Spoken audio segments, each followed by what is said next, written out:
Ahorita voy a empezar.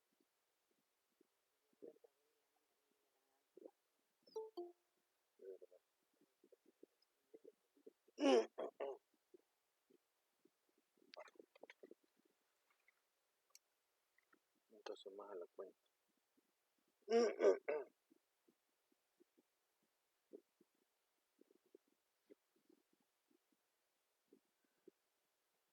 Hola, buenas noches.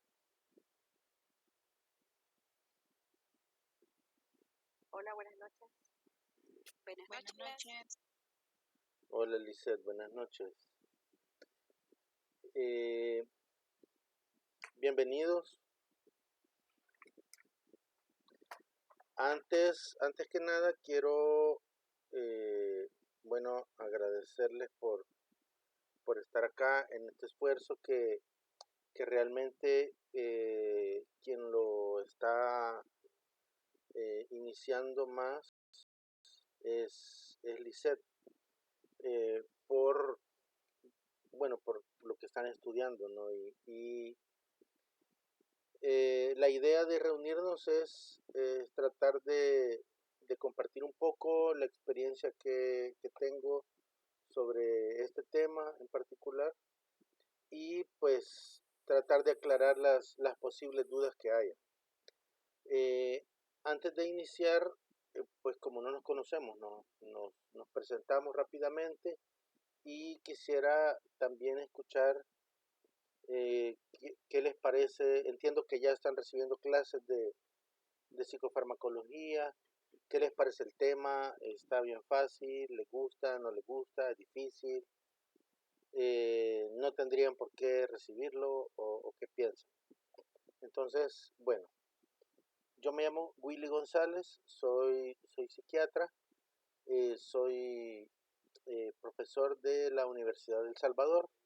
Estoy en la Facultad de Medicina, en el Departamento de Psiquiatría. Y bueno, pues he trabajado durante algunos años impartiendo estos temas. También soy el psiquiatra de la zona sur de San Salvador. Trabajo con el Ministerio de Salud todavía.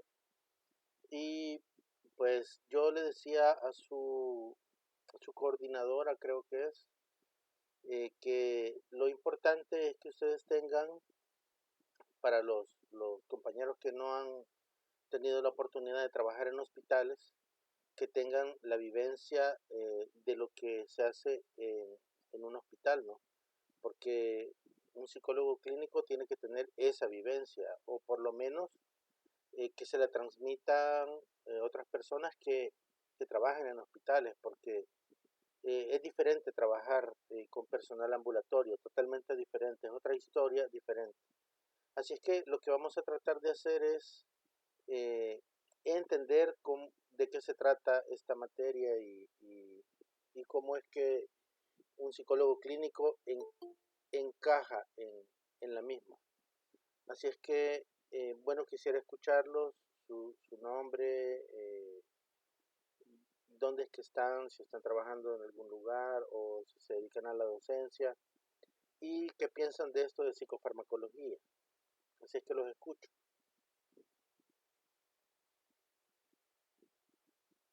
Bueno, voy a comenzar yo y ya después cada uno que vaya tomando ahí su turno. Mi nombre es Lisette Macúa, soy psicóloga, trabajo de forma independiente con casos propios de psicología clínica. Y la verdad es que es un punto bien importante esta materia en específico porque en mi caso sí tengo varios pacientes que están medicados y muchas veces no sé la razón porque uno tiene un medicamento, porque tiene una dosis, porque se la toma cada cierto tiempo y el otro no. Entonces yo creo que es bien importante conocer desde nuestro punto como psicólogos qué significa el por qué este paciente tiene este medicamento y cómo funciona, cómo le ayuda, en qué momento también puede ser algo dañino para ellos. Yo creo que por eso también es importante.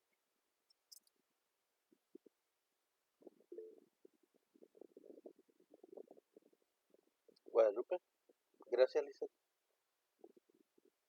Bueno, buenas noches, equipo y maestro que nos acompaña. Bueno, pues creo que bueno, soy psicóloga, ¿verdad? Actualmente trabajo en un proyecto con el Ministerio de Educación en el tema de atención psicosocial. La farmacología, bueno, a mí me llama mucho la atención porque me estoy preparando para instalarme en una clínica futuro, ¿verdad? Trabajar de forma también independiente y poder pues brindar un servicio integral y de calidad. Por una parte, el tema de la farmacología a mí me llama mucho la atención. Yo lo siento un poco complejo, ¿verdad?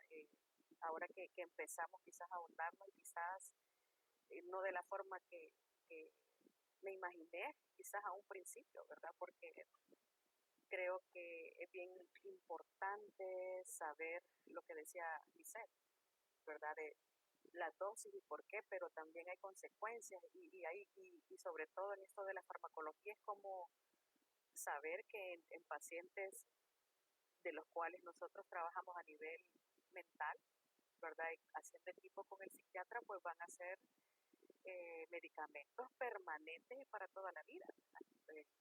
Muchos de los casos, porque conozco personas cercanas que están medicadas y tienen, ¿verdad? Ya 80 años, 50 años de estar con medicamentos y es bien complejo porque no son curativos, ¿verdad? Y eso me llama la atención porque todo esto es, pues, son nada más buscar un equilibrio, nada más sería hormonal, de neurotransmisores y todo lo demás.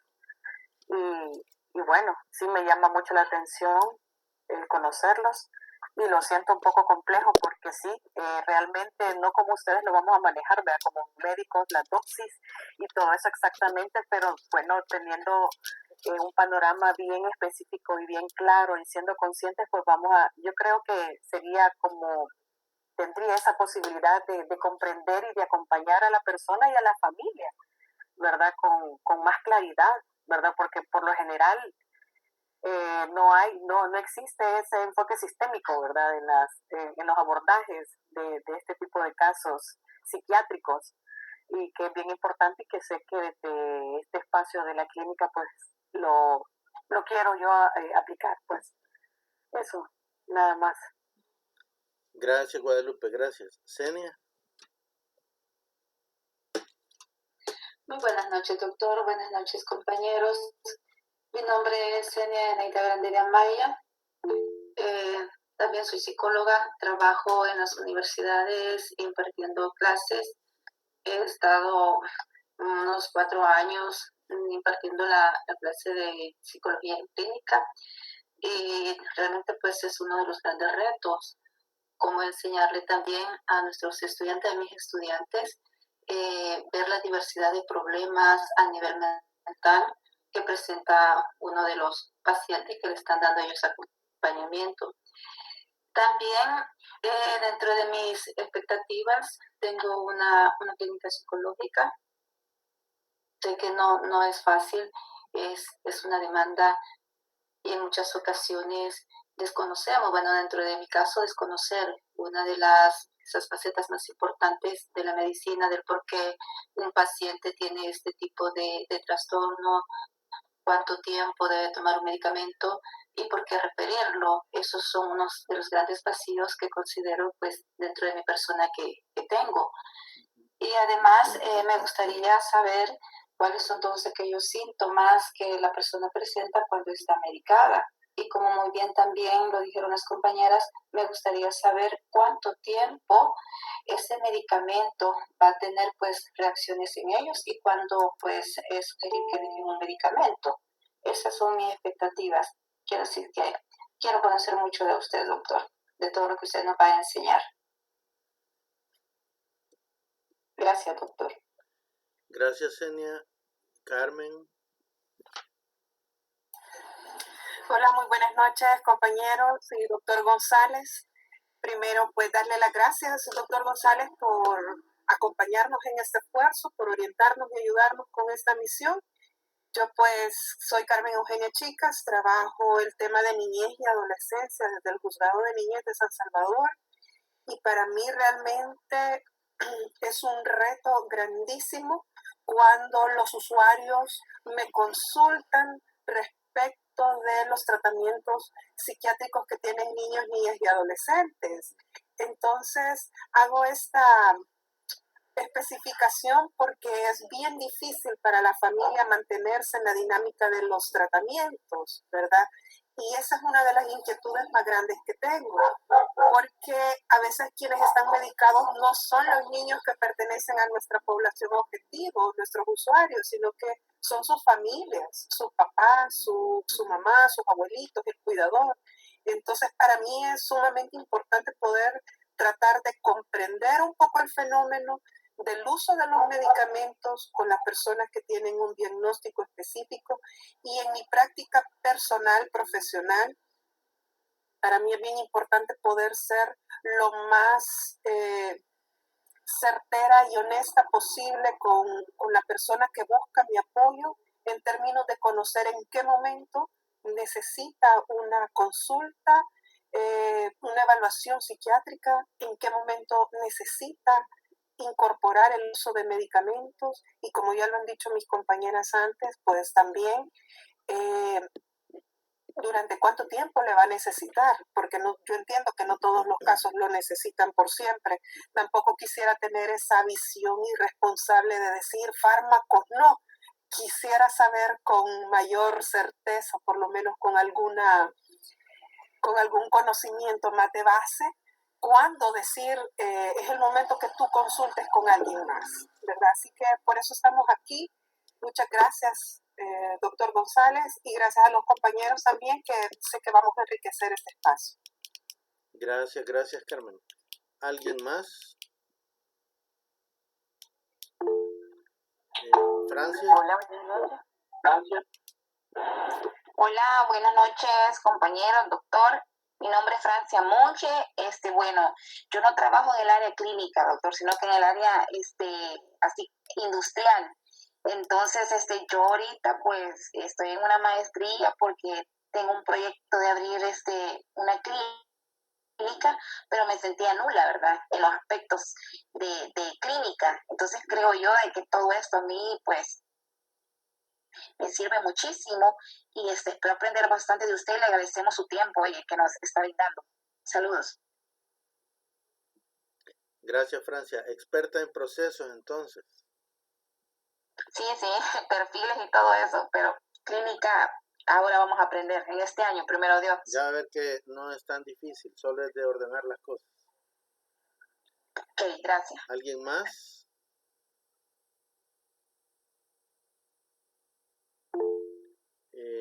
Bea. Hola, muy buenas noches. Mi nombre es Raquel Beatriz. Pues soy psicóloga, pero estoy en el área de paliativos, como muy bien lo decían los compañeros. Hay mucha necesidad sobre aprender de psicofarmacología. En mi caso, si bien es cierto, trabajo con pacientes que están en su final de vida, pero muchos de ellos tienen atención psiquiátrica también. Entonces, para mí es muy importante conocer sobre los medicamentos, aunque sea en la última etapa de vida. Y gracias, doctor, por tomarse el tiempo para podernos explicar. Gracias, Bea. ¿Alguien más? Buenas noches. Buenas noches, Elizabeth. Mi nombre es Sonia Elizabeth Rauda. Primero, ¿verdad? Darle las gracias, doctor, por dedicarnos parte de su tiempo. Y bueno, uno de mis objetivos en aprender sobre lo que es los psicofármacos y para saber primero saber cuáles son los diferentes tipos de fármacos que hay, y también de los diferentes problemas que tienen las personas, saber por cuánto tiempo se le puede administrar, y también para los niños qué tipo de medicamentos se les puede recetar, porque es necesario saber, no solamente uno dice vamos a dar las terapias, sino que es bien importante a ver si digamos le están medicando algo, saber si es el que les corresponde según el problema que tenga el paciente.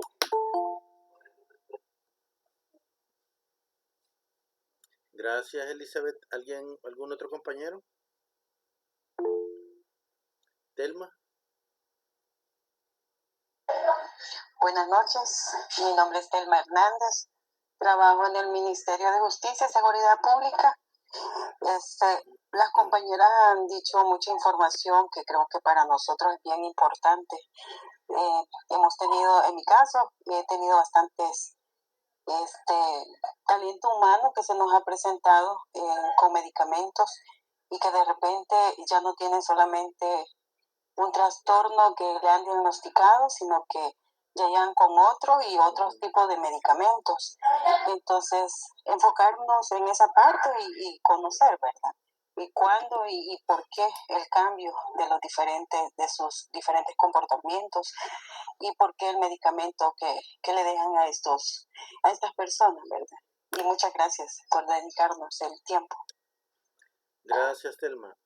¿Alguien más?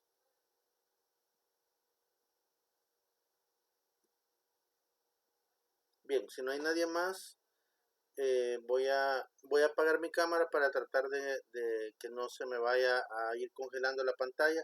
Les voy a pedir que si en algún momento no se va presentando de lo que estoy hablando, que me digan, que me detengan para ver, porque a veces no sé por qué mi cuenta institucional de Meet se queda trabada, pero ojalá que ahora no.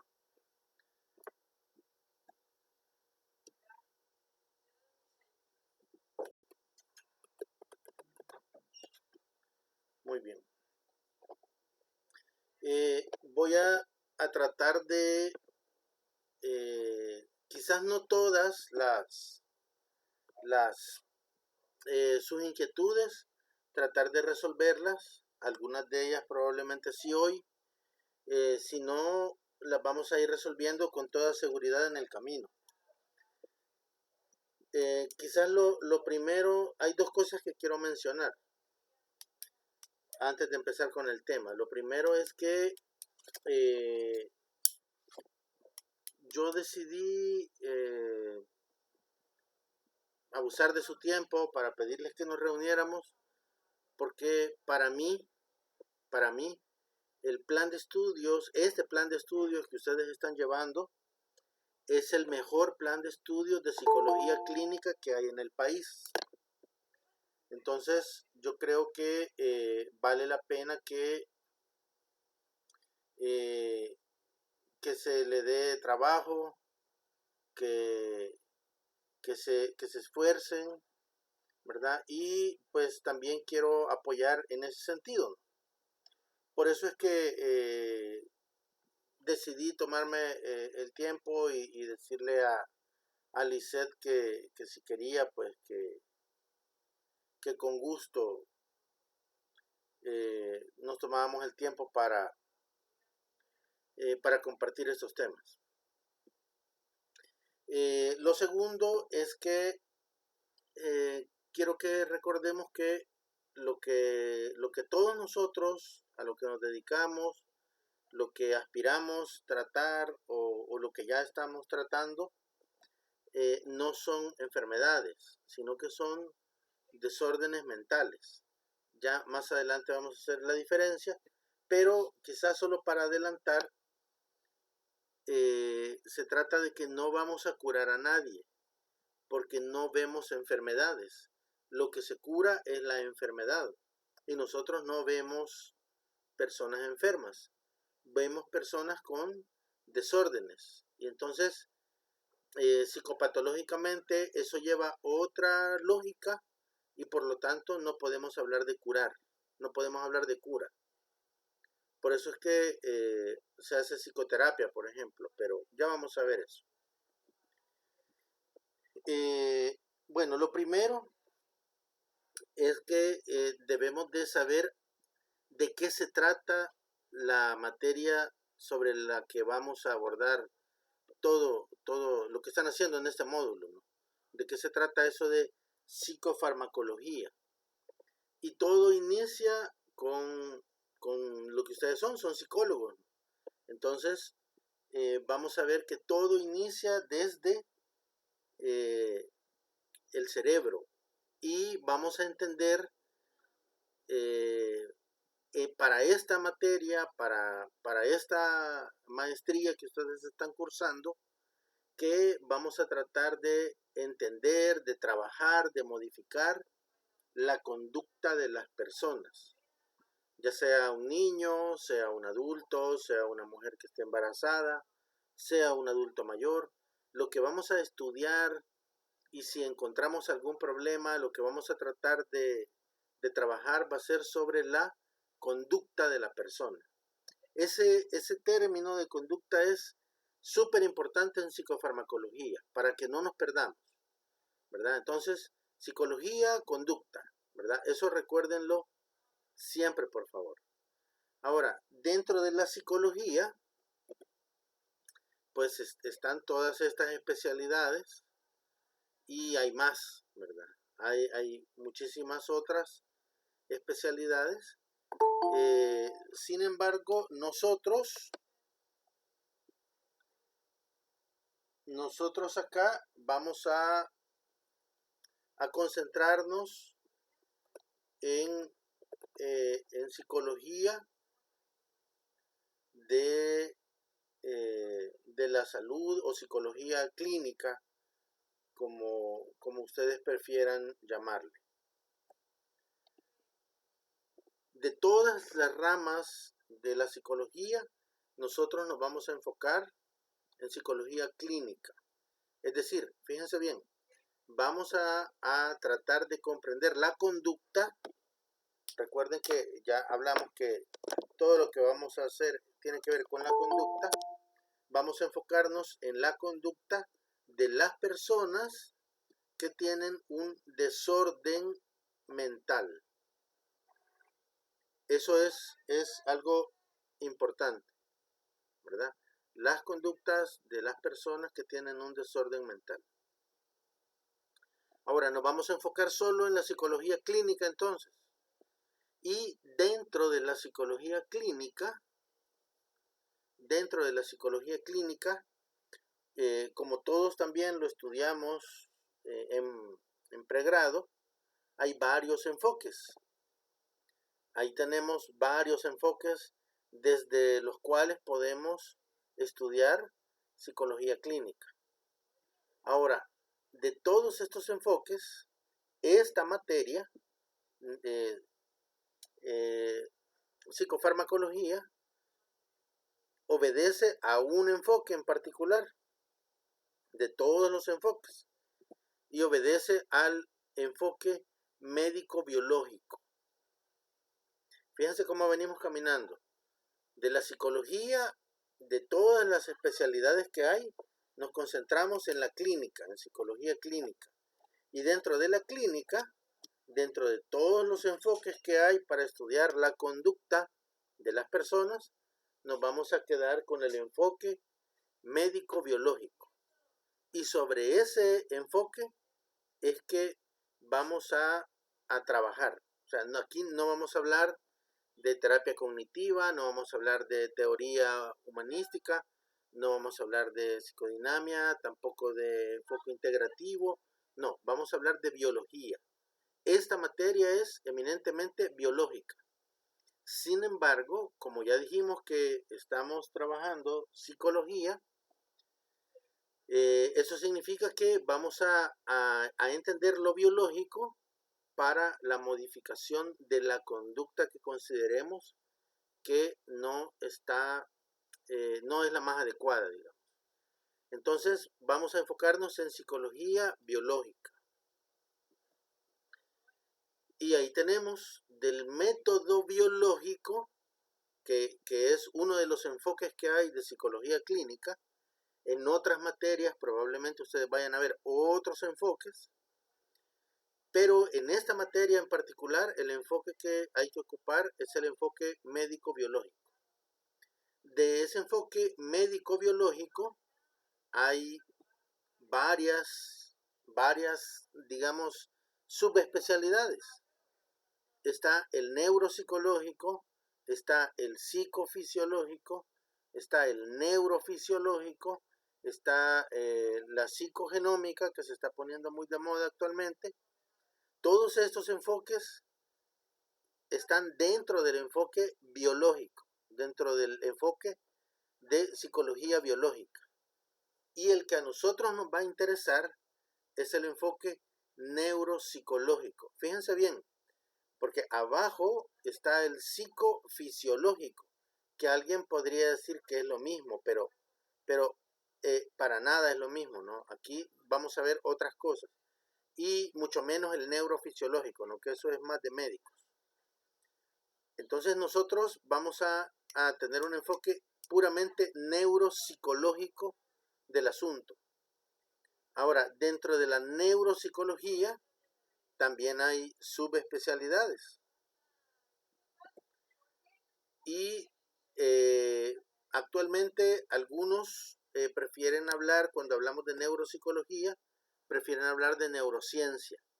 Así es que les puse los dos términos pensando en que en los libros pueden encontrar de repente neuropsicología o pueden encontrar neurociencia. Eso depende del autor, ¿verdad? De cómo el autor esté manejando los términos. Pero para efectos prácticos es lo mismo. Ahora, dentro de la neuropsicología hay dos tipos de estudios. Por un lado tenemos el estudio de la conducta humana y por otro lado tenemos el estudio de todos los elementos cerebrales, pero sin estudiar la conducta humana. Ahora, ahí tenemos, por ejemplo, el enfoque no conductual, el enfoque neuropsicológico que no estudia la conducta. Y una de las ramas de ese enfoque se llama neurofarmacología. Sin embargo, si nos vamos al otro enfoque, al enfoque conductual, ahí tenemos la psicofarmacología. Ahora, esta materia que ustedes están llevando se llama psicofarmacología. Eso quiere decir que debemos de tener mucho cuidado, hay que tener muchísimo cuidado, porque de repente nosotros, si no estamos bien claros de estos conceptos, nos podemos enfocar más en neurofarmacología, ¿verdad? Y de hecho, eso es uno de los problemas que tienen los médicos, que no son especialistas en esto, que por hablar de psicofarmacología, terminan hablando de neurofarmacología. Ahora, por supuesto que para comprender mejor la psicofarmacología, hay que ir a traer algunos conceptos neurofarmacológicos, pero no es la base, porque lo que a nosotros nos interesa, en lo que estamos concentrados, es en la psicofarmacología. Es decir, cómo nosotros podemos ayudarle a una persona a recuperar su conducta, digamos, que es aceptable socialmente, a través del uso de medicamentos. Y entonces la ruta que trazamos para esta materia es esta, ¿no? Psicología entendida como el estudio de todos los aspectos relativos a la conducta humana. Dentro de la psicología elegimos la especialidad clínica. Dentro de la clínica elegimos el enfoque biológico. Dentro del enfoque biológico elegimos el neuropsicológico. Y dentro del neuropsicológico elegimos el conductual. Y dentro del conductual específicamente vamos a hablar de el uso de medicamentos. Entonces, cómo los medicamentos nos ayudan a controlar las conductas, digamos, erróneas que pueden tener las personas. Ahora, como no tengo suficientemente claro qué es lo que les han estado impartiendo en sus clases y no sé si esta parte se las han impartido o no, quisiera que hasta este momento, que solo es el panorama muy general, que ustedes me dijeran si si tenían clara esta visión o si les han planteado otra visión del asunto o qué piensan de esto que les he presentado. Quisiera un par de comentarios.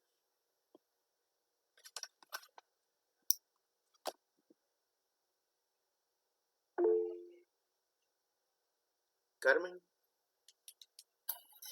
Bueno, fíjese, doctor, que realmente ha sido como un luzazo para mí, porque esto me organiza un poco las ideas y realmente esta estructura me doy cuenta que es de lo que necesitamos, yo en particular, ¿verdad? Para poder ir comprendiendo hasta dónde llega mi intervención respecto de la farmacología, porque tengo clarísimo que no me corresponde a mí determinar qué tipo de medicamento las personas van a usar, pero sí buscar la mejor alternativa de cómo ayudar a esta persona con el uso de sus medicamentos. Así que a mí este esquema, créame que lo tengo aquí hasta fotografiado, que me sirve mucho.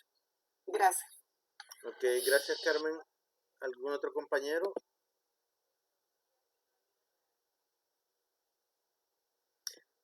Lisette.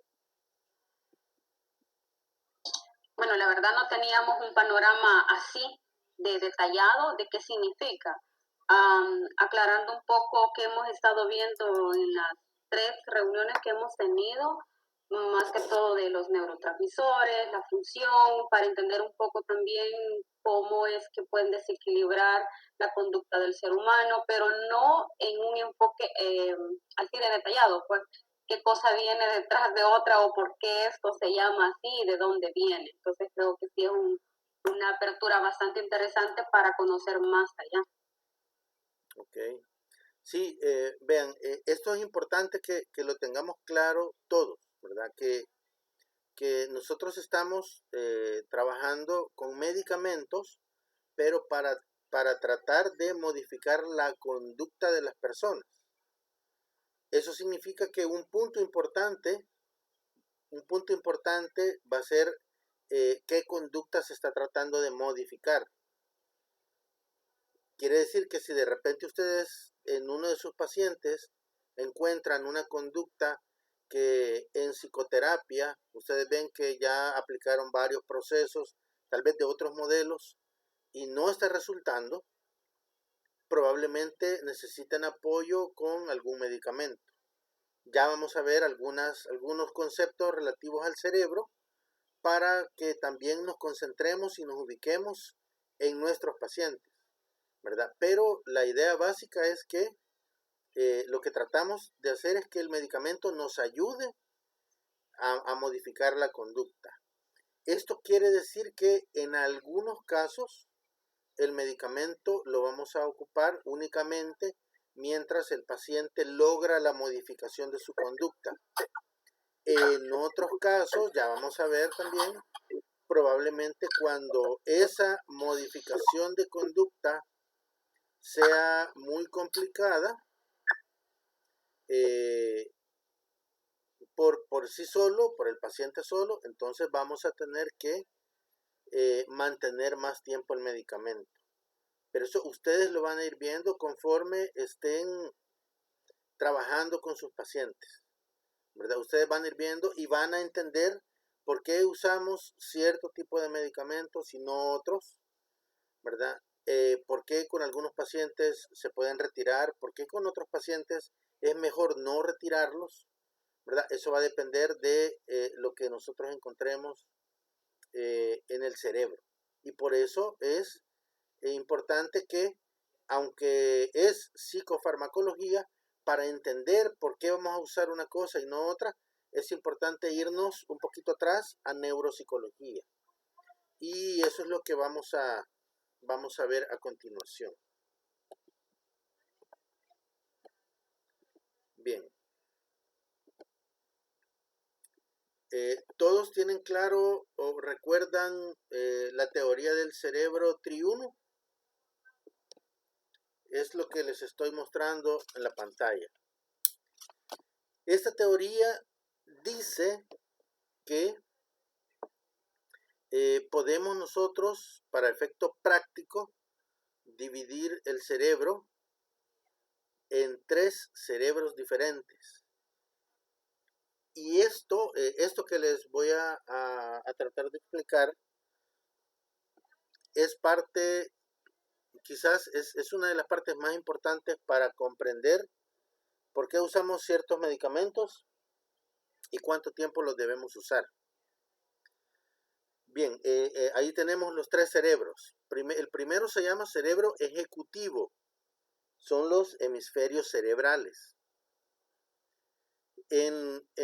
Aquí, como ya todos ya sabemos, se desarrollan todos los procesos cognitivos. Ahí los tenemos en el cerebro ejecutivo. Todos los procesos mentales, la memoria, la inteligencia, el juicio, el razonamiento, todo lo vamos a ver nosotros reflejado en el cerebro ejecutivo. Y aquí viene ya la primera apreciación ya para terapéutica. Fíjense bien, quiere decir que si mi paciente, por ejemplo, viene con problemas de memoria, viene con problemas de atención, viene con problemas de que siempre toma malas decisiones, ¿verdad? Aunque ya sabe que esa decisión es incorrecta, siempre sigue tomando malas decisiones. Eso significa que algo del cerebro ejecutivo, algo de los hemisferios cerebrales, no está funcionando bien. A veces con algunas técnicas de psicoterapia se puede ayudar a que las personas retomen el control de su conducta sin necesidad de medicamentos. Pero hay otras ocasiones, ya vamos a ver, ya les voy a poner algunos ejemplos. Hay otras ocasiones en los que si hay un daño en los hemisferios cerebrales, entonces ese daño va a hacer que tengamos que usar medicamentos. Por ejemplo, si nosotros tenemos una persona que ha usado por mucho tiempo crack, o ha usado, por ejemplo, éxtasis, o ha usado, por ejemplo, algún tipo de marihuana sintética, esas sustancias pueden dañar ciertas partes de los hemisferios cerebrales. Y los síntomas que vamos a tener en estas personas se van a deber al daño en esos hemisferios. Ahora, aquí ya tenemos el primer problema, porque eso significa que para que nosotros interpretemos adecuadamente los síntomas, tenemos que recordar cuáles son las funciones que hay en los hemisferios cerebrales. Yo les recomendaría que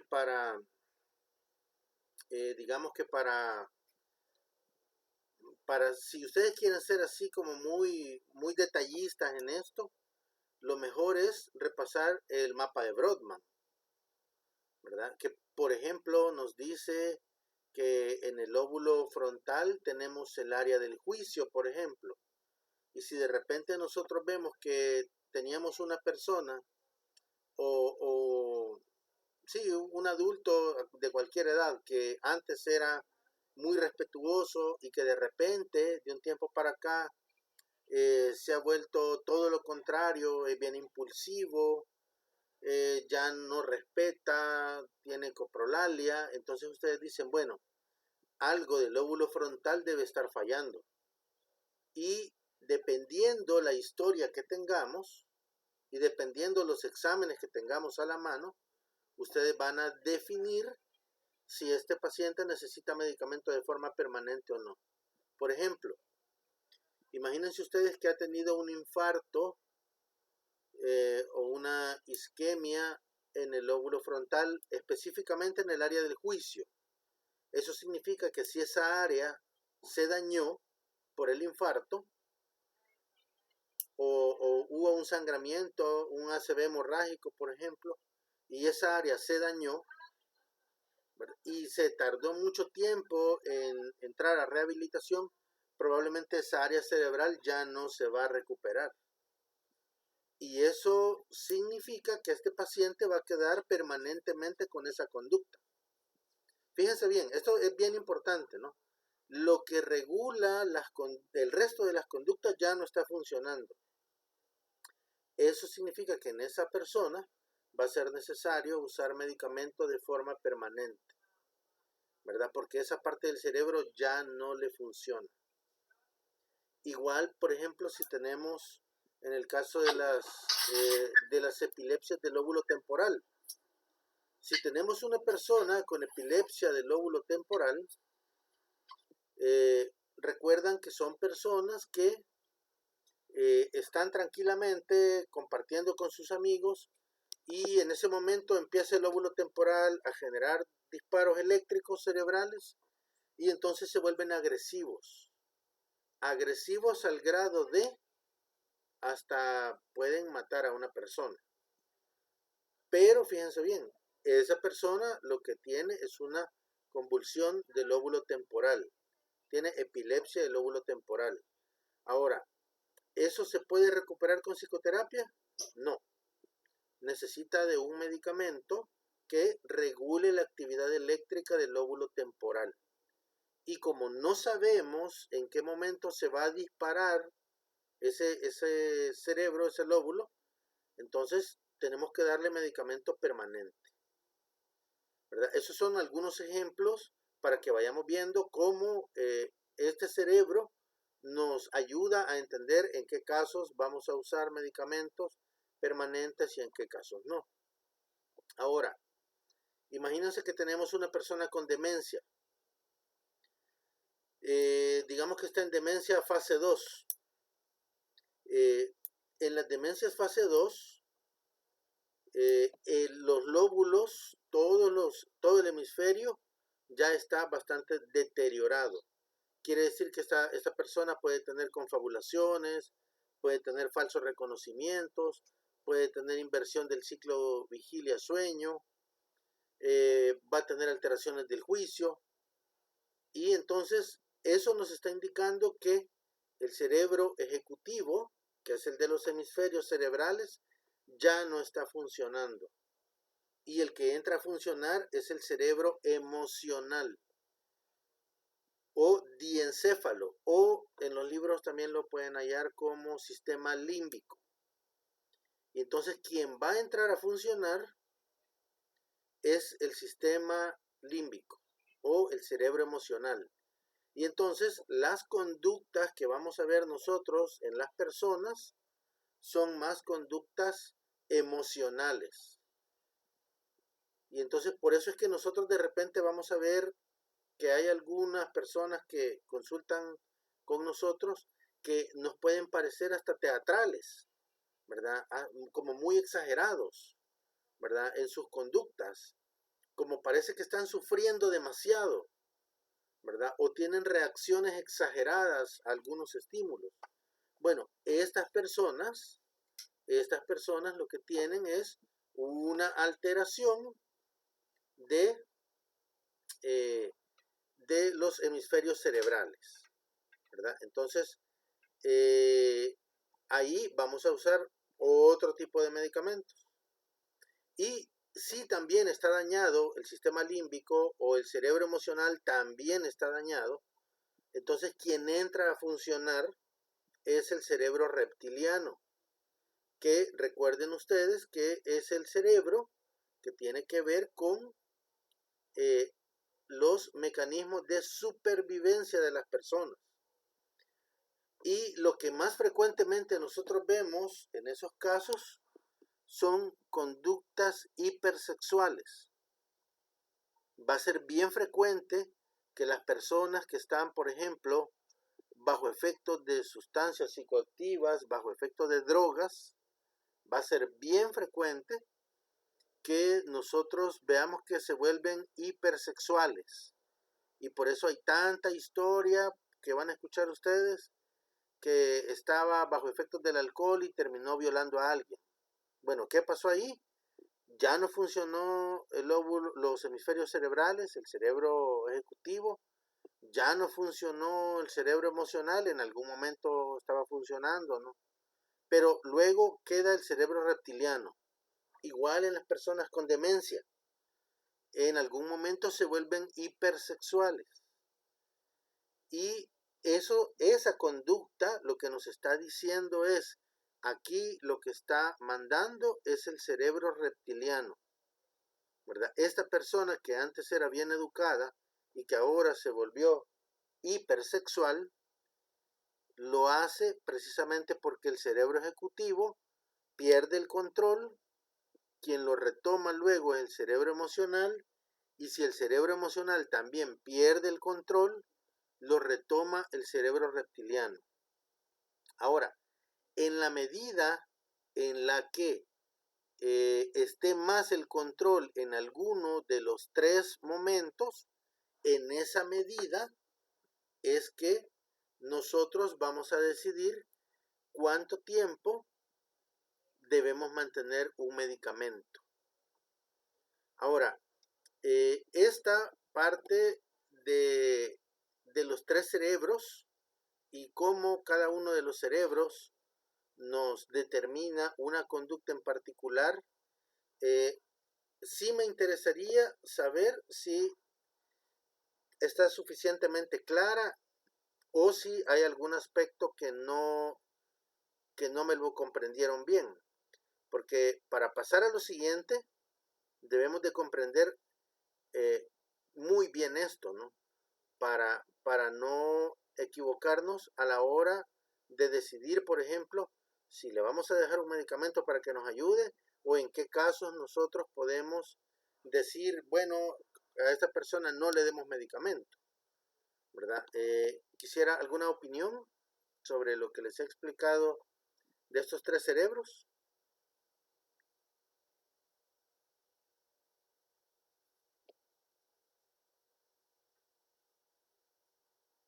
Está muy complicado. No, me ayuda a comprender, gracias maestro.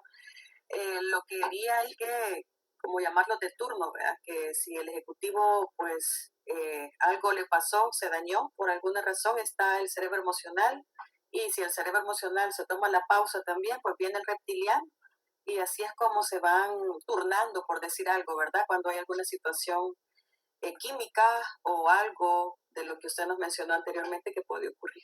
Correcto. Ahora, gracias. Para ir haciendo la relación un poco, y aquí sí les voy a pedir que quiero escuchar sus opiniones. En un bebé, ¿cuál de los tres cerebros está dominando?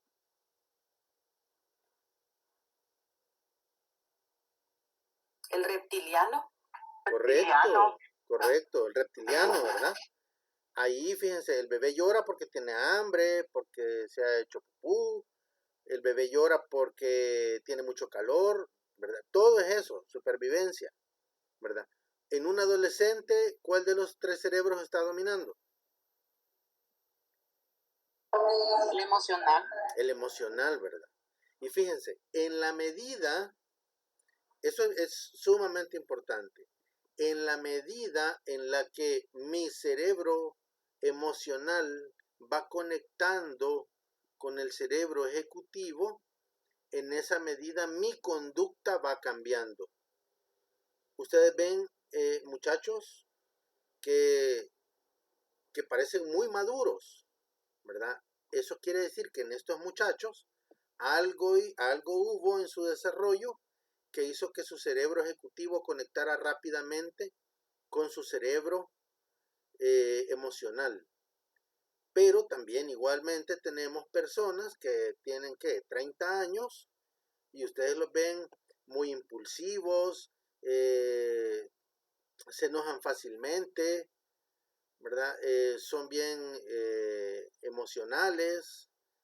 En esas personas el cerebro que domina es el emocional, ¿verdad? Entonces, en esos casos, ustedes determinan, esto claro que se puede, digamos, modificar con ciertas técnicas cognitivo-conductuales, pero en el caso de que las personas no colaboren para hacer este tipo de técnicas y ustedes ven que constantemente se están metiendo en problemas sociales porque su cerebro emocional es el que domina. En esos casos ustedes pueden decidir, no, esta persona, ¿verdad? Ya intentamos y no avanza. Entonces mejor ayudémonos para que avance un poco más rápido con algunos medicamentos, ¿verdad? Pero fíjense bien, la lógica de usar los medicamentos ha sido esta, el análisis de este cerebro. Por eso es importante recordar y entender bien esta teoría del cerebro triuno. Ahora, si avanzamos un poco más para, digamos, complicar un poquito más la situación, tenemos las áreas de asociación. Aquí déjenme decirles que hay edades que ya están más o menos definidas, en las que esos dos puntos rojos que ustedes ven en la pantalla, donde el primer punto rojo se llama área de asociación parieto-occipito temporal y la segunda área se llama área de asociación prefrontal. Esas áreas están funcionando hasta en la adolescencia de forma separada. Fíjense, la primera de las áreas recoge la información de los lóbulos parietal, temporal y occipital. Eso les sirve a las personas, nos sirve a todos para saber si lo que estoy tocando con mis manos es lo mismo que estoy viendo y si es también lo que estoy tocando corresponde a lo que estoy escuchando. Por ejemplo, ustedes están tocando, escuchan una guitarra y ustedes la tocan y están tocando un tambor, ustedes dicen, no, esto que estoy tocando no corresponde al sonido que estoy escuchando, ¿verdad? Esa conclusión la sacamos gracias a que la información se reúne en esta área que se llama área de asociación parieto-occipito temporal. Ahora, más o menos entre los, digamos, 16 a los 22, 24 años, esto se une fuertemente con el área de asociación prefrontal en las mujeres. En los hombres va más o menos de los 20, 22, puede llegar hasta los 28 años, dependiendo el estilo de vida que tenga, ¿verdad? Entonces, fíjense bien, toda la información que tenemos en el área de asociación parieto-occipito temporal es información que de repente puede ser para alguno de nosotros muy atractiva. De repente ustedes ven que alguien se ha descuidado y que ha dejado, por ejemplo, su cartera, o ha dejado comida, o ha dejado un aparato, y entonces eso puede ser que les diga a ustedes, bueno, yo quiero ese aparato, o puedo agarrar ese dinero, ¿verdad? Pero si esa información ya se unió con el área de asociación prefrontal, el área de asociación prefrontal les va a decir, no puedes hacerlo porque no es tuyo, ¿verdad? Lo que tenés que hacer es devolverlo. En la medida que eso no está unido, en esa medida vamos a estar tomando conductas que nos van a meter en problemas. Ahora, ustedes tienen que identificar si antes ya tomaba conductas adecuadas y de un tiempo hacia acá dejó de tomar esas conductas. Eso significa que por alguna razón, por alguna enfermedad, por algún trauma, un golpe que haya sufrido o por, digamos, uso de sustancias, ese cerebro se dañó y la comunicación entre estas dos áreas ha dejado de funcionar. O si nunca se ha logrado, digamos, mantener una conducta que sea adecuada. En esa medida nosotros vamos a definir si usamos medicamentos y qué tipo de medicamentos usamos, ¿verdad? Entonces ya tenemos dos cosas que vamos a tomar en cuenta. La teoría del cerebro triuno y esto que es parte de las áreas de asociación y del mapa de Brodmann. Tercer punto. Bueno, esto es básicamente lo mismo, pero con otra representación. Ustedes ven ahí que tenemos todas esas flechas verdes que salen del cerebro triuno. Eso que estamos viendo en la pantalla son impulsos. Por ejemplo, el impulso de comer a media exposición, el impulso, por ejemplo, de poner una cara de esto me parece desagradable a la hora de estar frente a una persona, el impulso, por ejemplo, de vomitar frente a alguna situación, ¿verdad? El impulso sexual en algún momento que no sea el adecuado. Todos esos impulsos nacen de ese punto del cerebro reptiliano.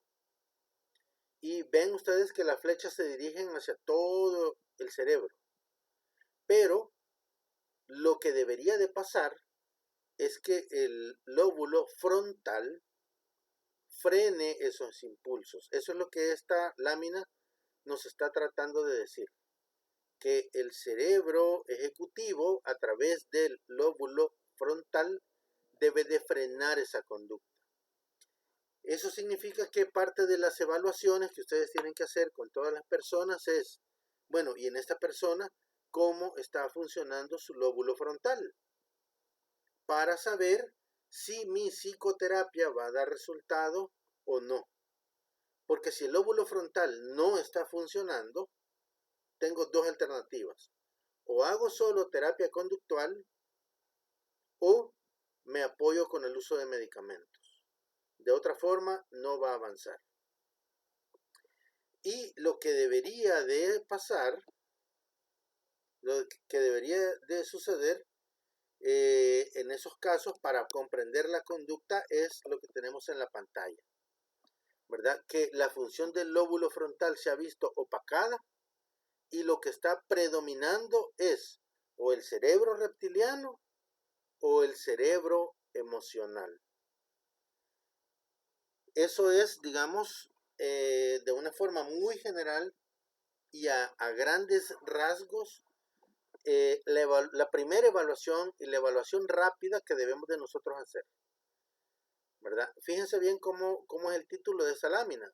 Dice estrés. Y entonces la pregunta es, esa persona que yo estoy evaluando frente a una situación de estrés, ¿cómo reacciona?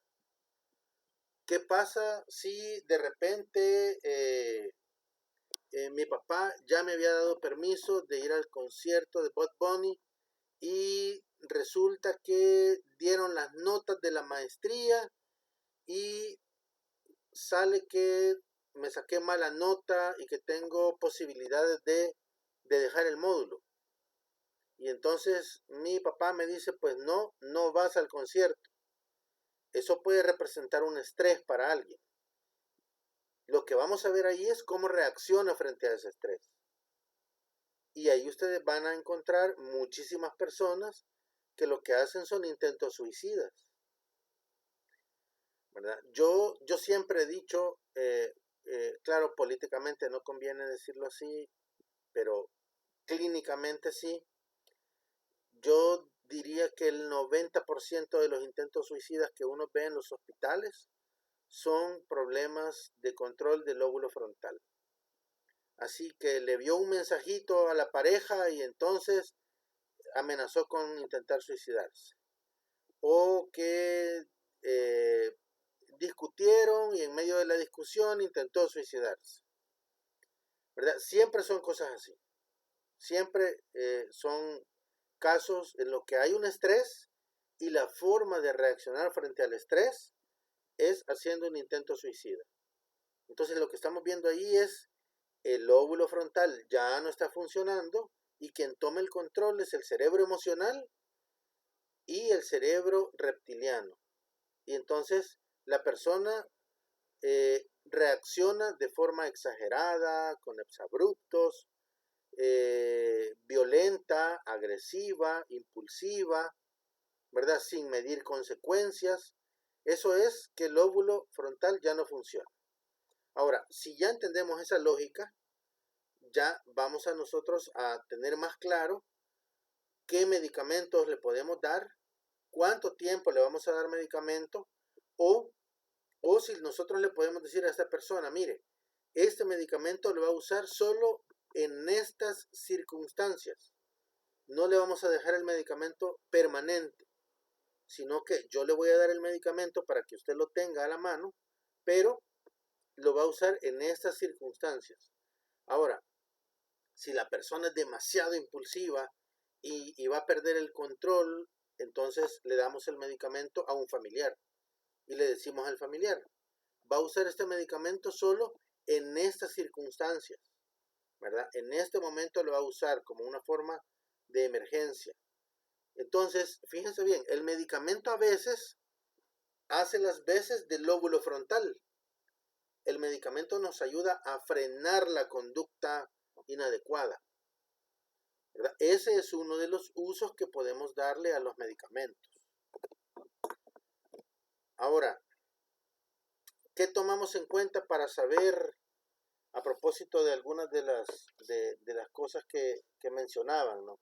Por ejemplo, ¿cuánto tiempo voy a usar medicamento y en qué casos voy a usar medicamento? Bueno, aquí tenemos en esta tabla que debemos nosotros considerar algunos de estos aspectos a la hora de usar un medicamento u otro.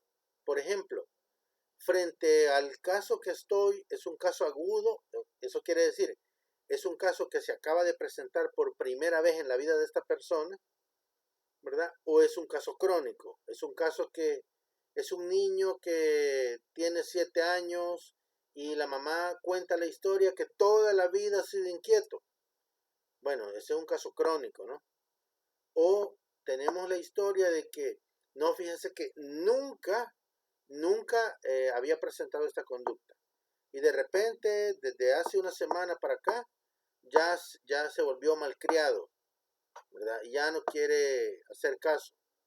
Entonces, ahí estamos frente a algo agudo, ¿verdad? Crónico, agudo, nos va a determinar medicamentos a veces diferentes, conductas diferentes. A veces primero hay que mandar a hacer exámenes. Lo segundo que hay que tomar en cuenta, los síntomas que tiene mi paciente son síntomas que yo podría considerar globales o son síntomas específicos. Por ejemplo, una persona que tenga alucinaciones, que tenga problemas de cálculo, que tenga problemas de orientación, ¿verdad? Que nosotros identifiquemos que el juicio no está funcionando bien. Ahí nosotros vamos a decir, bueno, este es un problema global, ¿verdad? Pero si son síntomas solo de un área, vamos a decir, este es un síntoma específico. Eso va a definir qué tipo de medicamento vamos a usar y ya uniendo las dos variables, si es algo agudo, global o algo agudo, específico, o si es algo crónico, global o si es algo crónico, específico, así va a ser el tipo de medicamento que yo voy a usar. Recuerden, siempre en todo esto recuerden que lo que estamos tratando de hacer es ayudarle a la persona a que recobre la conducta más adecuada posible, ¿verdad? Cuando tenemos casos donde el cerebro no está funcionando bien, por la razón que sea, ¿verdad? Eso siempre lo debemos recordar. Y en este punto entonces, aquí va, no es necesario que la respondan, pero ahí va la pregunta. Por ejemplo, tenemos un adolescente con un desorden por déficit de atención con hiperactividad. Fíjense bien, ustedes diagnostican un desorden por déficit de atención con hiperactividad. Solo por academia, es decir, solo por lo que dicen los libros y por lo que la mayoría de los casos que vemos dicen, eso sería un cuadro crónico o sería un cuadro agudo. Y lo segundo, ¿La afectación de estas personas es una afectación específica o es una afectación global? Fíjense, ahí les dejo la pregunta, ¿no? Igual, con una persona que tenga demencia. Una persona con demencia en fase 2, fase 3, ¿estamos hablando de un cuadro agudo o de un cuadro crónico? Y la otra pregunta, ¿las alteraciones conductuales que tiene son globales o son específicas? De eso va a depender el tipo de medicamentos que vamos a usar y cuánto tiempo vamos a usar el medicamento. Otro caso, una persona con ideas delirantes. Bueno, hay que ver cuánto tiempo hacia atrás ha empezado con las ideas delirantes para definirlas como agudas o crónicas. Y también definir si, si ya estamos diciendo que es una idea delirante, ¿no? Si eso es una afectación global de la persona o si es solo una afectación específica de la persona, ¿verdad? Son de las cosas que hay que definir. Y finalmente, una persona con depresión. Bueno, si yo les digo que tiene distimia, automáticamente les estoy diciendo que es un cuadro crónico, ¿verdad? Y esta distimia hay que ver si tiene afectaciones globales o si tiene afectaciones específicas. Estas dos variables son algunas de las variables que tomamos en cuenta a la hora de definir qué medicamento le vamos a dejar, por cuánto tiempo le vamos a dejar ese medicamento, ¿verdad? Porque así como ustedes ya lo mencionaron al principio, de repente yo le puedo dejar a una persona que tiene una idea delirante o que tiene una demencia en fase 3, por ejemplo, yo le puedo dejar un medicamento que se llama haloperidol. Pero resulta que el haloperidol puede dar reacciones que se llaman extrapiramidales, ¿verdad? La persona empieza a caminar como que fuera robot, se traba todo. Y eso puede ser muy incómodo para la persona. Entonces yo en mi siguiente cita, yo digo, bueno, le está causando demasiado efecto incómodo, aunque le está quitando la idea delirante, pero el efecto es incómodo, ¿verdad? Entonces me está quitando una conducta, pero me está provocando otra. Entonces le pedimos al doctor mejor que busque otro medicamento que también le quite la idea, pero que no le provoque esos efectos secundarios, ¿verdad? Esos efectos no los va a presentar todo el mundo. Algunas personas sí, otros no. La única forma de saber quiénes lo presentan y quiénes no es usando el medicamento. Por eso es que ustedes van a ver que al principio las citas pueden ser bien cortas, porque lo que estamos viendo es si le ha provocado efectos secundarios incómodos el medicamento. En otros casos, cuando ya, digamos, está más estable una persona, se pueden dejar ya citas un poco más largas. Entonces, estos son los dos primeros criterios que vamos a retomar para dar tratamiento. Pero hay dos más. Ahí están dos más. Dos criterios más. Primero, bueno, ¿y esta persona que tenemos es orgánica o es funcional? ¿Está psicótica o no está psicótica? Y aquí les voy a pedir que recordemos el orden que lleva el CIE 10, ¿verdad? El orden del CIE 10, ustedes recuerdan que está organizado en 10 capítulos. Los dos primeros capítulos, fíjense bien, los dos primeros capítulos son capítulos que pertenecen a cuadros orgánicos.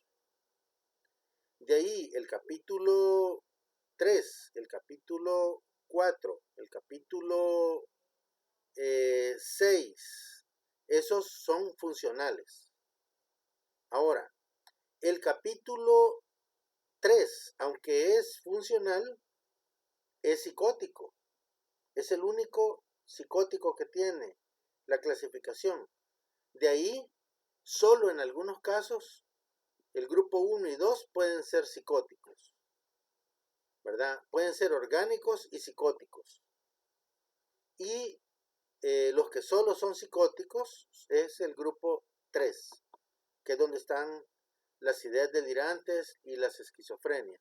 Pero una persona con demencia se puede psicotizar, pero no porque está psicótica cae en el grupo 3, ¿verdad? Porque de base tiene una enfermedad médica, o sea que es orgánica, cae en el primer grupo.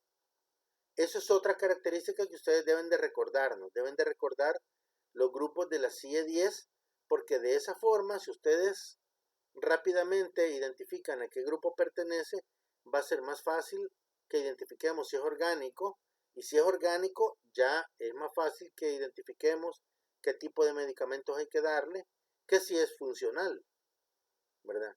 Si está psicótico, por supuesto que hay un grupo específico de medicamentos que se ocupan para la psicosis, y si no está psicótico, pues usamos otro tipo de medicamentos. Esta entonces se constituye en otra de las variables que hay que utilizar para decidir qué medicamentos vamos a usar y cuáles no. Bien, y aquí viene, creo que es la última de las diferencias que mencionábamos al principio, que esto es básico para nosotros, ¿no? No solo en neuropsicología, sino que en todas las ramas de la psicología clínica, ¿verdad? La diferencia que hay entre una enfermedad y un trastorno o desorden mental y del comportamiento, ¿verdad? Como yo les decía al principio, nosotros no vemos enfermedades, vemos desórdenes mentales. Ahora, la diferencia básica entre una enfermedad y un desorden es que, número 1, en la enfermedad nosotros sabemos qué lo está provocando. Por ejemplo, ahora con el COVID se sabe qué es lo que provoca el COVID, ¿verdad? El VIH sabemos qué provoca el VIH. La hepatitis B sabemos qué provoca la hepatitis B. Por ejemplo, una neumonía, sabemos que bacterias pueden provocar neumonía, ¿verdad? Segunda característica, sabemos la evolución natural de las enfermedades. Ahora con el COVID, por ejemplo, ahora ya sabemos mucho de la evolución natural que va a tener el COVID. En qué casos una persona se puede complicar, en qué casos no. Igual con el VIH, igual con la hepatitis B, igual con las neumonías.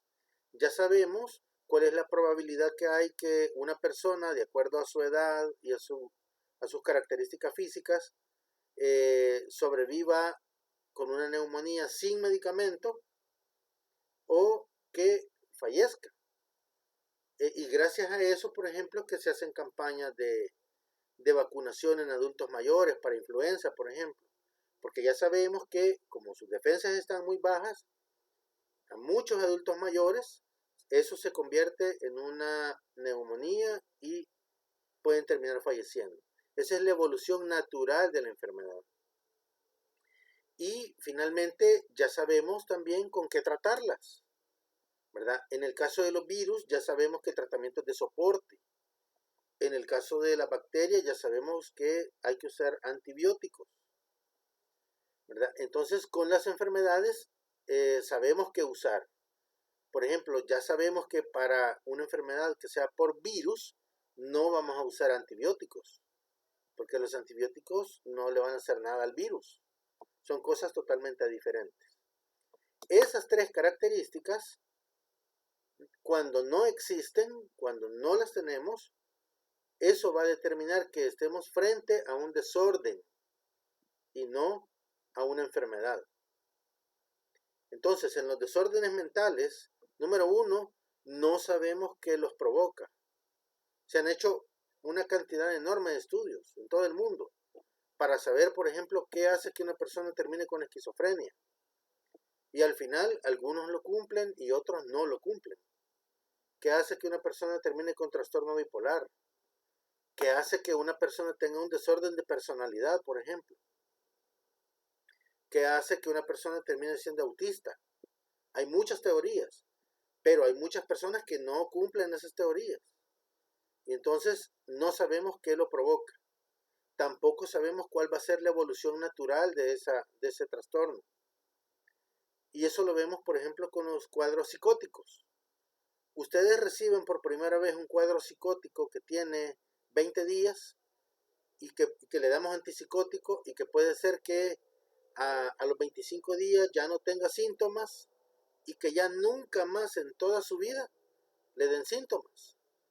Entonces, el diagnóstico con esa persona queda como un episodio psicótico agudo. Pero esa misma persona, de repente, puede ser que ya pase y ya llevemos, por ejemplo, 37 días con síntomas y que haya sido difícil usar medicamentos porque le da mucho efecto secundario y entonces eso hace que estemos cambiando de medicamento frecuentemente, buscando un medicamento que no le dé tanto efecto secundario a esa persona. Y eso nos llevó el cuadro a 37, 39 días. Eso ya no se llama episodio psicótico agudo, ya pasó el tiempo. Ahora se llama trastorno esquizofreniforme. Y eso significa que el diagnóstico cambia, el tratamiento va a cambiar. ¿Verdad? Cosas como esas son las que estructuran los trastornos mentales que no existen en las enfermedades. Igual, ¿verdad? Lo tenemos en los trastornos afectivos.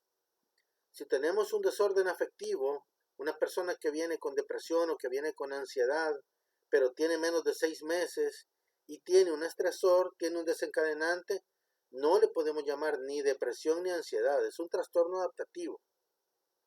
Ahora, si ya pasó los 6 meses, pero tiene menos de 2 años, eso se constituye en un cuadro ansioso o una depresión, que puede ser leve, grave, ahí depende de la intensidad de los síntomas. Pero si pasan los 2 años, entonces ya se convierte en un trastorno ansioso depresivo o en una distimia. Fíjense, lo que marca cómo le vamos a llamar es el tiempo. Es el tiempo. Hay personas que se les quita la depresión y ya nunca más les vuelve a dar, ¿verdad? Y nosotros nos quedamos con la duda que qué pudo haber sido, ¿verdad? Y por eso es que para muchas personas es bien complicado trabajar con desórdenes mentales porque dicen, es que el psiquiatra en la audiencia anterior dijo que era una depresión y ahora dice que es distimia, ¿verdad? ¿Por qué? Bueno, porque ya avanzó el tiempo y la clasificación nos ordena que después de cierto tiempo hay que cambiar el diagnóstico, porque eso significa también cambiar el tratamiento, ¿verdad? Entonces eso a veces hay que explicárselo a los abogados porque ellos piensan que todo debe ser lo mismo siempre y no es así. Entonces tenemos esas dificultades con los trastornos mentales y los trastornos del comportamiento que no lo tenemos con las enfermedades. Con las enfermedades todo está como más cuadriculado, ¿verdad? Y a veces las personas quisieran que así de cuadriculados fueran los trastornos mentales y no son así de cuadriculados, para nada, ¿verdad? Entonces, esto hace que estemos obligados a tomar más criterios para definir qué medicamentos le vamos a dar, en qué momento le vamos a dar los medicamentos a una persona. Bueno, esto entiendo que ya lo están viendo, ¿no? Lo de los neurotransmisores. Entonces, antes de meternos en eso, quisiera saber si sobre los criterios, sobre lo que les he estado mostrando, tienen alguna duda, alguna inquietud, algo que no quedó claro, que me pudieran decir, por favor.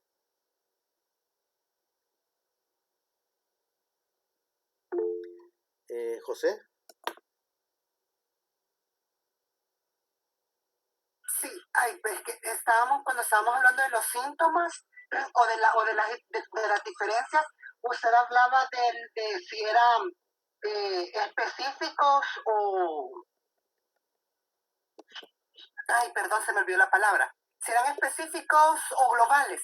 ¿Cuál es la diferencia?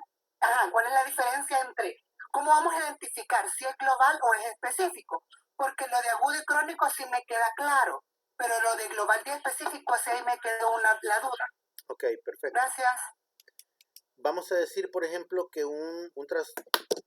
Perdón, que no había encendido el micrófono. Gracias por la pregunta.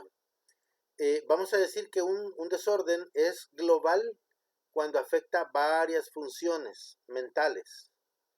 Y vamos a decir que es específico cuando solo afecta una función. Por ejemplo, el trastorno por déficit de atención con o sin hiperactividad. Fíjense bien, estos niños que tienen déficit de atención no tienen por qué tener alucinaciones. Quiere decir que su afectación es específica. Sin embargo, una persona con demencia puede en algún momento estar psicótico, es decir, puede escuchar voces, puede ver cosas, puede tener problemas de memoria, puede tener problemas de orientación, ¿verdad? Entonces está afectada varias funciones cognitivas. Cuando tenemos afectación en varias funciones cognitivas, nosotros decimos aquí tenemos una afectación global, no es específica de un síntoma. En el caso, por ejemplo, de las ideas delirantes, creo que sí lo ven en la pantalla, ¿verdad? En el caso de las ideas delirantes, tenemos que la afectación es en un síntoma, en una función, que si nos vamos al examen mental sería la sensopercepción. Está alterada solo la sensopercepción, ¿verdad? O el pensamiento en las ideas delirantes, solo eso tiene afectado. En ese caso sería un trastorno específico. Igual en la depresión, ¿verdad? Una persona deprimida no tiene por qué ni tener alucinaciones, ni tener desorientación, por ejemplo. Si tiene alguna de ellas, significa que el cuadro no es lo que estamos pensando nosotros, ¿verdad? Probablemente nosotros decimos, tiene depresión, pero si está desorientado, no es depresión seguramente. Seguramente es un cuadro médico que dentro de sus síntomas nos está dando desorientación y nos está dando síntomas depresivos. Y entonces es un cuadro global, ¿verdad? Y no específico. Hay muchos cuadros globales que la mayoría son orgánicos, que es la otra variable que yo les presentaba. Esto es de psicopatología básica, ¿no? Recuerden que cuando tenemos nosotros cuadros orgánicos, están definidos por dos cosas los cuadros orgánicos. Hablando del examen mental, ¿verdad? Hablando del examen mental. Están definidos por dos cosas. Primero, por alteración del sensorio, ¿verdad? Si cualquier aspecto del sensorio está alterado, eso es orgánico. Y lo segundo es si tiene alucinaciones visuales. Si la persona tiene alucinaciones visuales, ese cuadro es orgánico, ¿verdad? Entonces, esas diferencias son importantes recordarlas porque nos cambian el diagnóstico y nos cambian el tratamiento. Por ejemplo, si viene una persona que tiene ideas delirantes, pero que también tiene alucinaciones visuales, por las alucinaciones visuales yo digo, ¿verdad? Ya no es un trastorno de ideas delirantes, ¿verdad? Que cae en el F22.0 según la clasificación, sino que ahí sería una alucinosis que cae en el primer grupo, en el F06, ¿verdad? Entonces el diagnóstico cambia, el abordaje cambia, porque ahí yo le tengo que dar tratamiento a un daño orgánico del cerebro, ¿verdad? Y no funcional. algunos medicamentos cambian. Ahora, con los nuevos medicamentos que hay, a veces el mismo medicamento nos puede ayudar, pero eso lo vamos a ver cuando veamos medicamentos específicos, ¿verdad? Aquí lo que me interesa es que nos ubiquemos en entender la conducta de nuestro paciente, a qué obedece la conducta de nuestro paciente, cómo nos debemos ubicar en el análisis de la conducta y después vamos a definir qué medicamentos usamos, ¿verdad? Primero es entender eso antes de entender por qué vamos a usar medicamento, cuánto tiempo, en qué casos vamos a usar medicamento y en qué casos no, ¿verdad? Entonces, por eso estas diferencias sí me interesa mucho que las tengan lo más claro posible. Gracias, José. ¿Alguna otra pregunta con respecto a estos temas?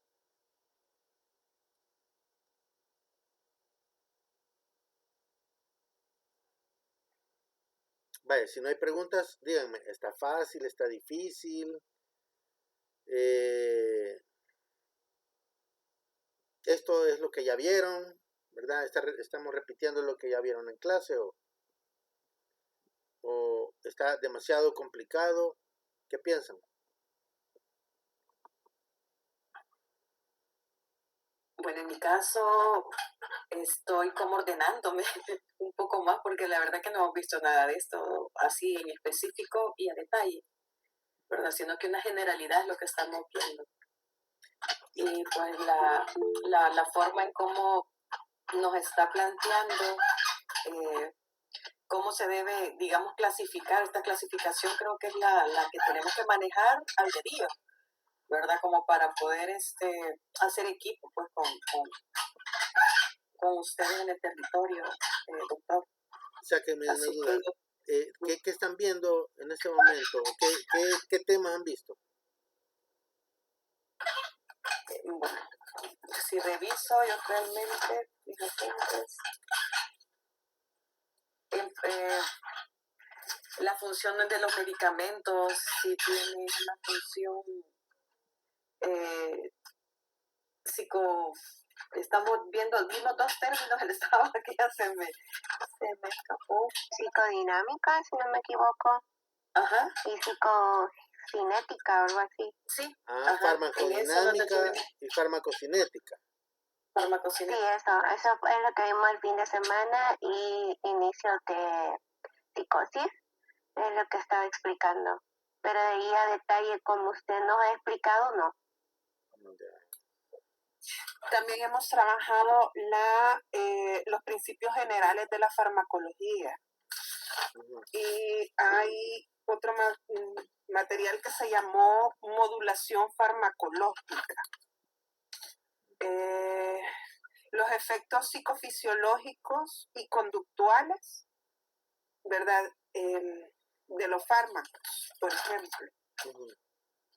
Y lo que las compañeras le comentaban, la farmacocinética, la farmacodinámica, eso creo que hemos estado viendo. Pero los compañeros también presentaron otras, un modelo de asistencia compartida, dice. Bueno, han habido varias cosas que hemos visto. Bueno, miren, le voy a dar la palabra a Ana Lisela. Sí, buenas noches, doctor. Nada más agradecer el esfuerzo por su persona y a la misma vez pues tenía una duda porque hablaba usted de la teoría del cerebro tribuno y pues algo que me llamó bastante la atención fue, por ejemplo, cómo reacciona el paciente o la persona que yo estoy evaluando frente al estrés, ¿verdad? Y me llamaba bastante la atención que usted decía que el 90% de las personas, de los suicidios, es problema del lóbulo frontal, ¿verdad? Entonces, quizás como psicóloga clínica, tendría que determinar cuáles son los síntomas o los signos que está presentando mi paciente. Entonces, en este caso, doctor, sería, bueno, quizás es lo conveniente, ¿verdad? Hacer un estudio o qué tipo de estudios se pueden hacer para determinar de que sí el lóbulo frontal está dañado. Solamente. Ok, gracias. Vean, bueno, les iba a comentar que yo he tratado de estructurar esto pensando en que ustedes son psicólogos, que no son médicos, ¿verdad? Quizás sí, más adelante es importante que ustedes conozcan, por ejemplo, cuando yo le doy un medicamento a mi paciente, qué es lo que el cuerpo le hace a ese medicamento, porque eso sirve para saber cada cuánto le tengo que dar el medicamento a mi paciente, por ejemplo. Pero también hay otra parte que es qué es lo que el medicamento le hace a mi paciente. Entonces, eso es lo que les están enseñando como farmacocinética, que es lo que el cuerpo le hace al medicamento que yo tomo, y la farmacodinámica, que es lo que el medicamento le hace a mi paciente, que es lo que yo quiero que le haga, ¿verdad? Entonces, pero insisto, ¿no? Para saber eso, por ejemplo, tienen que saber antes cómo está la función renal, tenemos que hablar de efecto de primer paso, que eso es cómo funciona el hígado. No sé si ya les explicaron todo eso, pero eso hay que saberlo, ¿no? Para saber orientar a las personas. Hay que saber, por ejemplo, si usa otros medicamentos.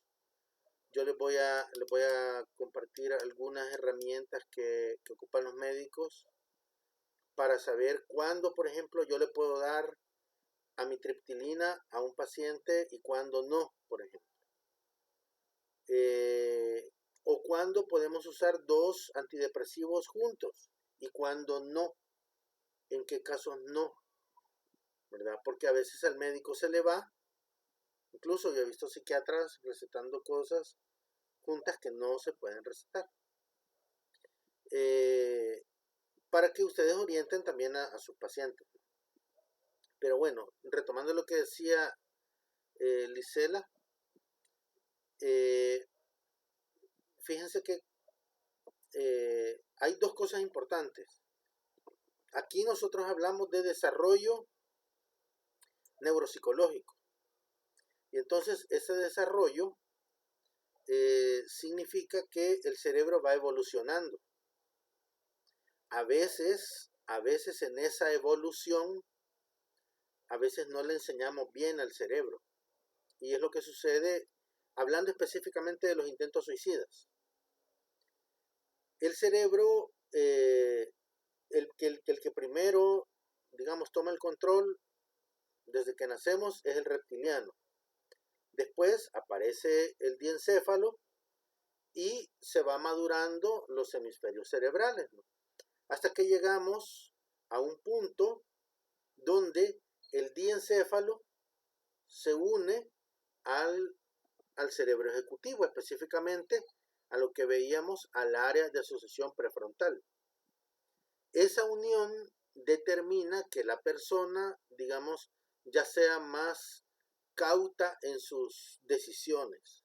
Por ejemplo, de repente antes la veíamos que le gritaba a los profesores, ¿verdad? O que andaba, digamos, llegaba ebria a clases, pero que ahora ya cambió. Ahora se viste diferente, habla diferente, actúa diferente, ¿verdad? Y entonces uno dice, bueno, y esta persona no se acuerda cómo era antes. Bueno, ese no se acuerda cómo era antes, lo que estamos diciendo es, el cerebro emocional ya conectó con el cerebro ejecutivo. Y entonces ahora el que está tomando las decisiones es el cerebro ejecutivo. Como se lo presentaba yo en esta lámina, ¿verdad? Quien toma las decisiones, ya ahorita se presentó. Quien toma las decisiones ahí es el cerebro ejecutivo. Ahora, esto determina, o está, mejor dicho, está determinado por el estilo de educación, el estilo de crianza que yo haya tenido, ¿verdad? Lo que ustedes ven que tiene mucho que ver con el modelaje y todas estas teorías, ¿no? Entonces, de repente, si yo me someto a un estrés, si yo estoy sometido, fíjense bien que no estamos hablando que el cerebro está dañado, estamos hablando que el cerebro no ha aprendido a reaccionar bien, o dicho de otra forma, lo que el cerebro ha aprendido, lo que cree que es normal, es que frente a determinado tipo de estrés, yo lo que tengo que hacer es reaccionar de forma exagerada. Y eso está definido porque, por ejemplo, cuando iba con mi papá, por ejemplo, a comprar al supermercado, si íbamos en vehículo y alguien se le atravesaba, le pitaba y le gritaba y lo insultaba. Entonces eso yo lo fui aprendiendo y yo dije, quiere decir que cuando alguien se me meta en la fila, le tengo que gritar, lo tengo que insultar, ¿verdad? Y así vamos aprendiendo. Fíjense bien, no estamos diciendo que el cerebro está dañado. Estamos diciendo que ese cerebro no aprendió otra forma de reaccionar. Y entonces tenemos que estas personas que se enfrentan a un estrés que ellos consideran demasiado grande, automáticamente el lóbulo frontal se desconecta porque no ha aprendido, no hay otra forma de cómo aprendió a reaccionar, y quien toma el control es el cerebro emocional.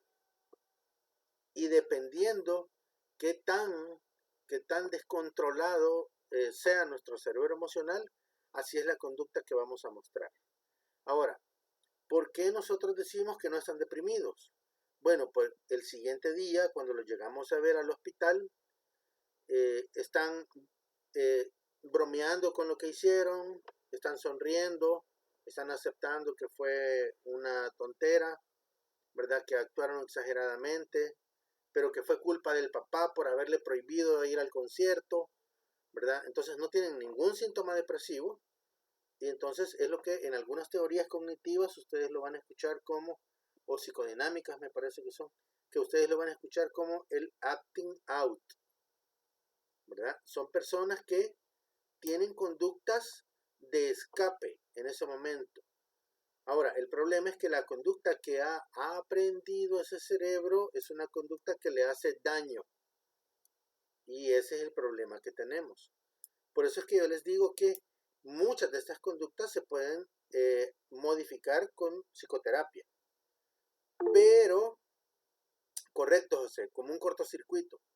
Pero, si la persona es demasiado impulsiva, o no toma en serio la psicoterapia, o no tiene mucho tiempo de ir a psicoterapia, ¿verdad? Porque trabaja o por la razón que sea, ¿verdad? Entonces, a veces nosotros le podemos ayudar con medicamentos que le sirvan de soporte para que cuando ese cerebro, cuando ese lóbulo frontal se desconecte, no termine haciendo las mismas conductas que son las que aprendió desde la niñez, ¿verdad? Insisto, no es que ese cerebro esté dañado, no es que tenga un golpe, un sangramiento, un tumor cerebral, no, es que simplemente no aprendió, ¿verdad? Ahora, también existen los casos de personas que tienen tumores cerebrales o que han tenido sangramientos y que eso hizo que la conducta cambiara, pero ahí la historia que vamos a tener es diferente.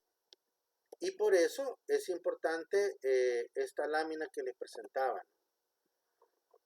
Ahí es donde nosotros vamos a ver, bueno, hizo un intento suicida. Entonces vamos a ver, ¿ha hecho otros intentos suicidas en el pasado? ¿O es primera vez que hace un intento suicida?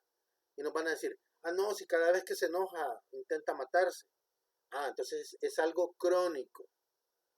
Bueno, ¿y es algo global o específico? ¿Verdad? ¿Se psicotiza, se desorienta o solo es la muy conducta impulsiva? Si solo es la muy conducta impulsiva, decimos es un problema crónico específico. Entonces ya el tratamiento va orientado hacia eso. O es algo crónico global, el tratamiento va orientado hacia esa otra parte. Entonces, Eso es lo que pasa, ¿no? Que muchas veces el siguiente día ya no se quieren morir, ¿verdad?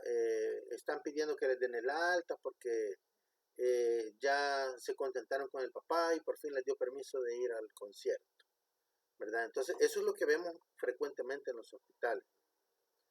Hacia eso iba dirigido Lisela. No sé si le respondí o no.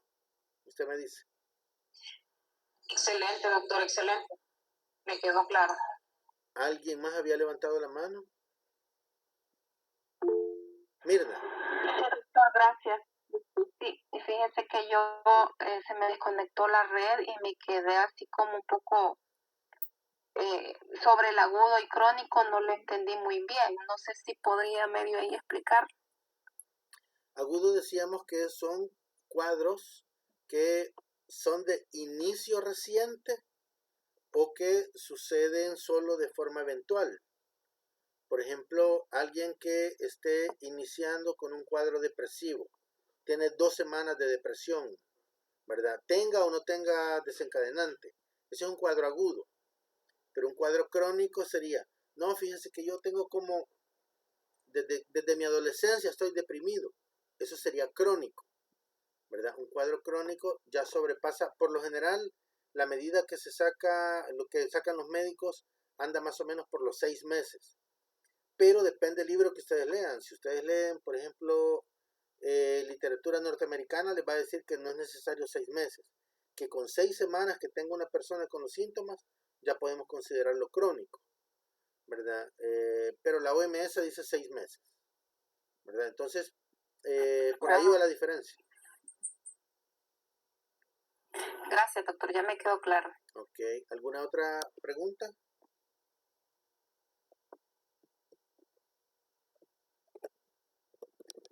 Bien, entonces solo para comentarles, la próxima vez que nos veamos, vamos a tratar de aplicar esto que me dicen que ya lo están viendo, ¿verdad? Lo que son los neurotransmisores.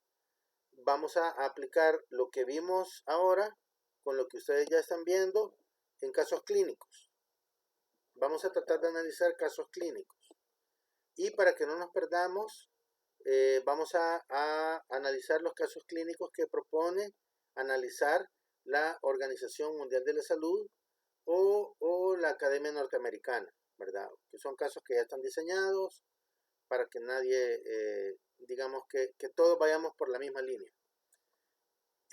Vamos a tratar de aplicar los elementos que vimos ahora y lo que ustedes están viendo en clase, para que vean que no es tan complicado, pero sí hay que tener algunos elementos, digamos, como muy claros para no perdernos. Y vamos a empezar a ver ya un poquito sobre cómo es que, en qué casos vamos a usar algunos medicamentos y en qué casos no. Solo para que tengan una idea. Hay medicamentos que, si yo determino que mi paciente lo que tiene es que su cerebro está actuando demasiado activo, yo puedo darle un medicamento que digamos que eso se llama antagonista en los libros, pero que haga el efecto contrario, que trate de calmarlo. O si está muy abajo, como en las depresiones, yo puedo optar por un medicamento que trate de activarlo, ¿verdad? Y hay medicamentos de activación rápida y hay medicamentos de activación lenta. Entonces vamos a ver cuándo es que lento, cuándo es que decidimos uno rápido y por qué, ¿verdad? Eso vamos a ver la próxima vez. Así es que no sé si hay alguna otra pregunta, duda, curiosidad, alguna confesión, reclamo. Doctor, yo, Francia, me fascinó y me encantó. Créame que no es mi área, pero estoy fascinada y lo he explicado así como yo quería, paso a paso. Muchísimas gracias. Gracias a usted, Francia. Miren, para mí, como les digo, su pensum, para mí, yo conozco el pensum de todas las escuelas de El Salvador. Para mí el de ustedes es el mejor. Y entonces por eso es que yo quiero que salgan lo mejor posible, ¿verdad? Entonces eso es básico para que hagan la diferencia, porque psicólogos clínicos se necesitan en este país. Así es que es responsabilidad de ustedes. Pero gracias, Francia. Ok, a usted. ¿Alguna otra pregunta? ¿Duda? ¿Confesión? Doctor, bueno, en primer lugar, agradecerle grandemente esta riqueza que nos comparte y sobre todo, ¿verdad?, esa pasión que usted tiene por toda esta ciencia, que nos motiva todavía aún más a investigar, a conocer y ser responsables, ¿verdad?, en el manejo de todo este tipo de situaciones que demandan pues una atención de calidad y una pues conocimiento y una buena formación, ¿verdad?, para poder brindar pues la atención con calidad. Fíjese, doctor, que a mí me gustaría quizás como tener un poco más de información sobre esta clasificación, ¿verdad?, del agudo, el crónico, el global, el específico, con casos que me permitan a mí decir, ¿verdad?, estos son estos 3 elementos y por eso lo clasifico como agudo, estos son estos otros elementos de esta otra condición y así lo clasifico como global. Esa parte me gustaría ahondar porque siento que es como la esencia, ¿verdad? Sí. De igual forma, en esta otra clasificación de orgánico, funcional, psicótico y no psicótico. Creo que con eso que viéramos en el ciclo sería más que fenomenal, ¿verdad? Para podernos, bueno, en mi caso yo creo que la mayoría posiblemente coincidamos en eso. Agradecerle grandemente, doctor, sí, por su tiempo. Gracias, Guadalupe. Créame que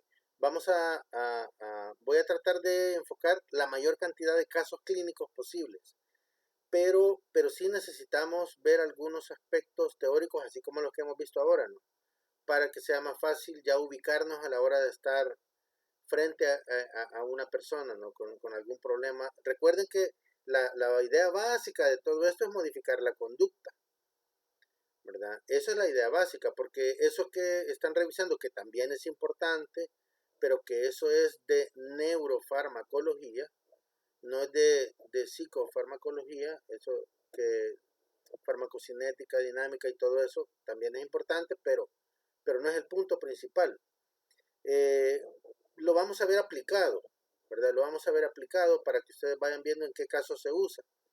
Pero sí vamos a ver la mayoría de casos y voy a tratar de ponerle los casos que más consultan de acuerdo al perfil que tenemos aquí en el país. Mirna. Agradecerle a la compañía Cuba que organizó esto y a usted porque hemos tenido un excelente aprendizaje que me ha gustado muchísimo. Así que gracias. Bueno, gracias a usted y sí, gracias a Lisette.